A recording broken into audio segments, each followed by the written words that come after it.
السلام عليكم البنات، السلام عليكم الدراري اللي منورين القناه ديالي. اهلا وسهلا بكم. اليوم جبت لكم واحد الوصفات غزالين بزاف بزاف، وهما سلطات تقليديه بلمسه عصريه. نتمنى انه يعجبكم وينالوا رضاكم، فهما زوينين بزاف بزاف. عندنا سلطه الطماطم بالسردين، عندنا سلطه الارز بالخضر، وعندنا سلطه البطاطس بالبيض. فهاد الوصفات هادو كانت كتحضرهم لنا الوالده ديالي شحال زمان هذا، وقلت نحضرهم نزيد عليهم شي لمسه ديالي ونقدمهم لكم. نتمنى انهم يعجبوكم وتجربوهم لوليداتكم. اذا بسم الله نبداو على بركه الله. غنبدا لكم بالتحضيرات من الاول.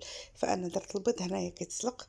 بالنسبه للسلطه ديال البطاطا درت البيض كيتسلق، ودرت الفلافل هنايا كيتشواو.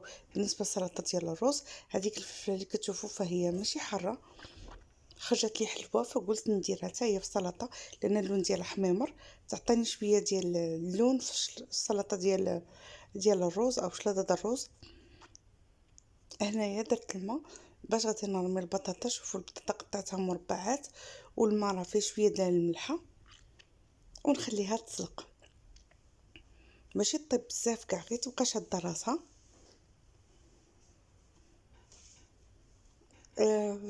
في سميتو الكاسرونه الاخرى فدايره الماء، غادي نضيف له كاس ديال الرز. عندي 2 كيسان ديال الماء تما مع كاس ديال الرز وشويه ديال الملحه، وغادي نضيف له جلبانه باش طيب معاه.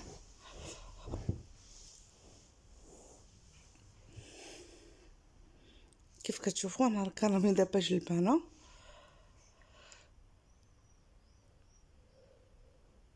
فالجلبانه عندي مغسوله ودايرها في المجمد، فوق ما كنحتاجها كنديرها. فاش كيبدا الروز كيطلع فيه يعني السلق ديالو كنرمي فيه جلبانه. هنايا الفلافل ديالي طابو، كنجيب بلاستيكه كيف كنعرفوا كاملين، وكندير فيهم الفلافل وتنخليه حتى تقشر القشره ديالو، يعني تقريبا واحد 15 دقيقه بيد ما زالت ديك القشره، وكنزولها وكنقطعهم طريفات. البيض ها هو كيتسلق، البطاطا ها هي قريبه توجد، الرز حتى هو قريب يوجد. نمشيو نحضروا شلاضه ديال السردين.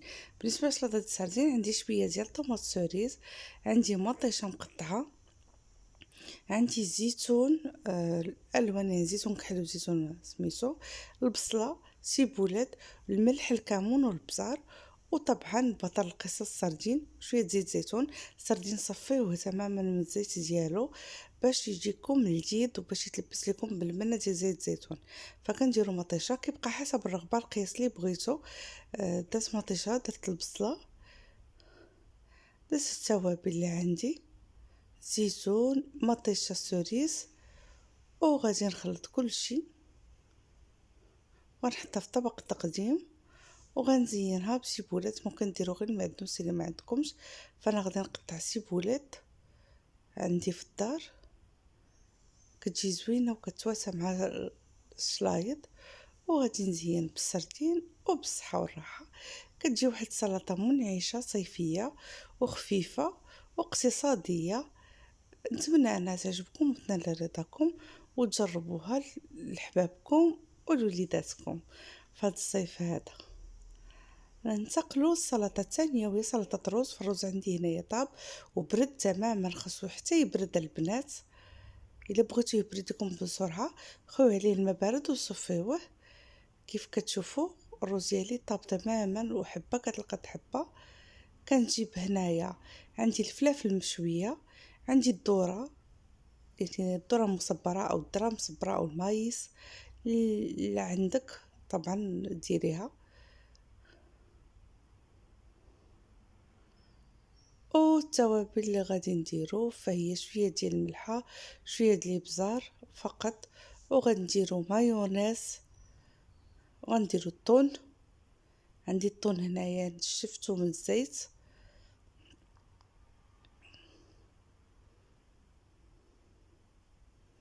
فقط هادشي اللي كندير. ممكن ديرو خيزو مقطع طريفات، ممكن ديرو يعني الخضر اللي بغيتو. كديري لوبيا معاه، فكيجي زوين هذا الروز هذا، كيجي لذيذ بزاف بزاف. هنايا غادي ندير مايونيز، ممكن تستعملوا مايونيز منزلي، فانا ما كانش عندي الوقت فاش نحضر مايونيز منزلي، ولكن المره الجايه ان شاء الله غادي ندير لكم فيديو خاص على مايونيز، وندير لكم مايونيزات، يعني مايونيز اللي كنخدم بهم انا بجوج، يعني مايونيز بالبيض ومايونيز بدون بيض.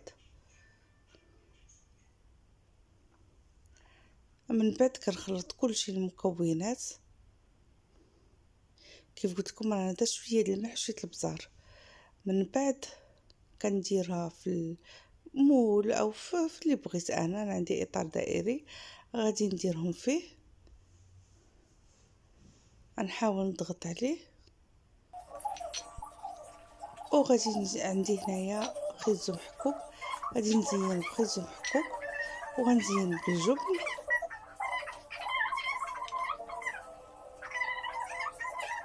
صافي هادو هما اللي عندي، يعني كيبقى تزيين حسب الرغبه وحسب شنو عندك في الدار. كيجي بحال شي طورطه مالحه، والمذاق ديالو لذيذ بزاف بزاف.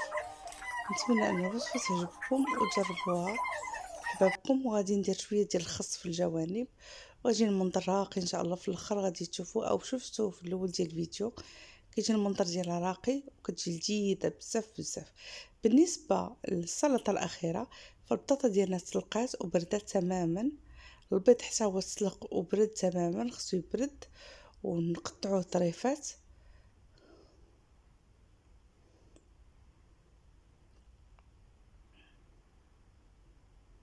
كيف قلت لكم البيض تا هو تقطع طريفات صغار وبرد تماما، حيت واحد الطريف باش ندير به واحد البريضه، لكن تقطع ليا كلها تقطعات، فعاودت ردعتها قطعتها رجعت قطعتها عفوا ودرتها في السلطه.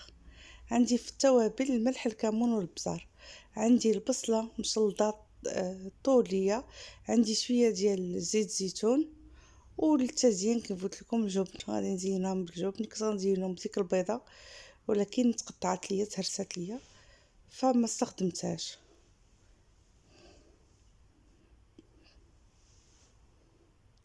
فكيف قلنا البطاطا ديالنا تكون بارده البنات، يعني حتى تبرد تماما، لان لما كانت بارده كتفرتت وكيجي المنظر خايب بزاف.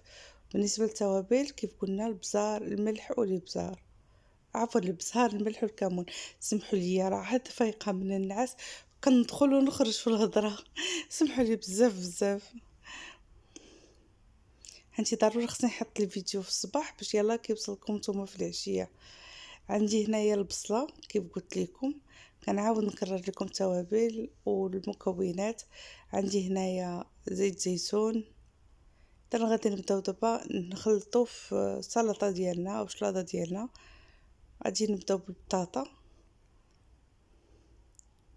البطاطا في بول، نزيدو عليها البصل، نزيدو عليها البيض، نزيدو عليها التوابل زيت زيتون ونخلطو مزيان. البيض كيبقى حسب الرغبه، ممكن تزيدي كميه اكثر ديال البيض، كل ما زدتي البيض كل ما كيجي المذاق ديالها زوين كتجي لذيذه بزاف. بالنسبه للتزيين عندي هنايا المعدنوس، غنقطع شويه ديال المعدنوس.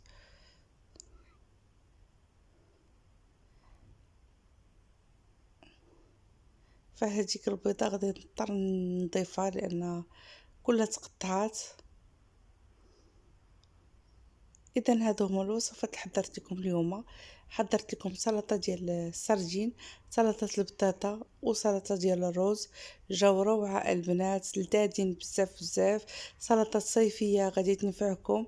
نتمنى ان الوصفه تعجبكم وتنال رضاكم وتجربوها لوليداتكم، ونتمنى انكم تدعموا القناه بالاشتراك مع تفعيل الجرس اللي مازال ما فعلتش الجرس باش يوصلك كل جديد. فحنا الاسره ديالنا الحمد لله كبيره، راه عندنا 7000 مشترك، ومع ذلك ما كيبانوش كاملين، ما عرفتش فين مخبعين. فنتمنى انكم تشتركوا وتفعلوا الجرس وديروا لي لايك، ونتمنى انكم تبارطاجيو اللي قدرات تبارطاجي.